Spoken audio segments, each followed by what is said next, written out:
J'espère que vous allez bien.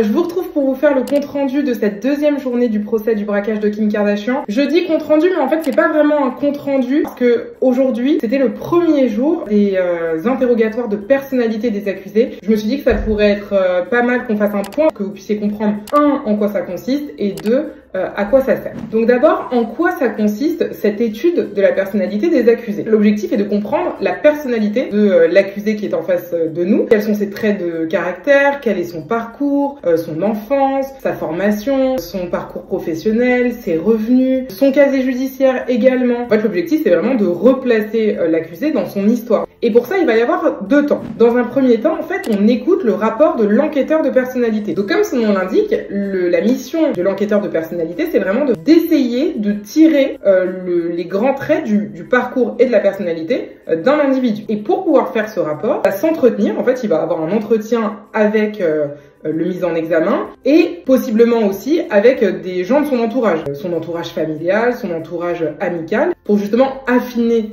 son enquête. Soit l'enquêteur vient sur place pour présenter son rapport, soit s'il est empêché, il va venir présenter son rapport par visioconférence, soit si c'est pas possible, en fait c'est le président qui lit le rapport. Et à l'issue de ce rapport, il est possible de poser des questions à cet enquêteur justement pour préciser peut-être certains points. Une fois l'écoute du rapport terminée, on va passer à l'interrogatoire de personnalité. Donc comme son nom l'indique, le but c'est d'interroger l'accusé pour peut-être avoir son point de vue sur certains points justement du rapport, et puis deux, pour affiner, pour préciser certains points. Surtout qu'il faut savoir qu'il peut y avoir en fait un délai assez long entre le moment où est fait le rapport de l'enquêteur de personnalité et le moment où vous comparaissez devant la cour d'assises. Donc les questions ont d'autant plus de sens qu'entre-temps il s'est passé des choses et qu'il faut que le président et la cour s'actualisent. Vous voyez, il y a des gens qui peuvent divorcer, déménager, changer de travail, avoir des enfants. Par exemple, là, il y a des accusés malades. Un accusé qui a Parkinson, il y a un accusé qui a un cancer et qui en ce moment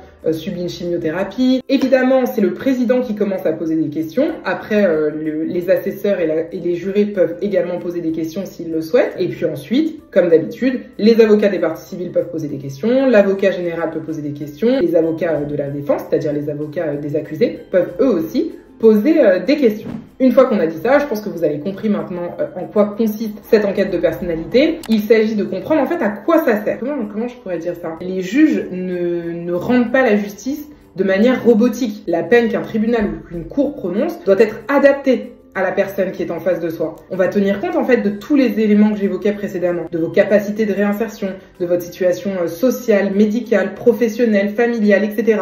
Tout ça, les juges vont en tenir compte pour prononcer une peine adaptée. Voilà donc en quelques mots pour vous présenter l'intérêt de cette étude de la personnalité. En tout cas, si vous avez des questions, évidemment, n'hésitez pas à me les poser en commentaire. Et moi, je vous dis à très bientôt pour une nouvelle vidéo.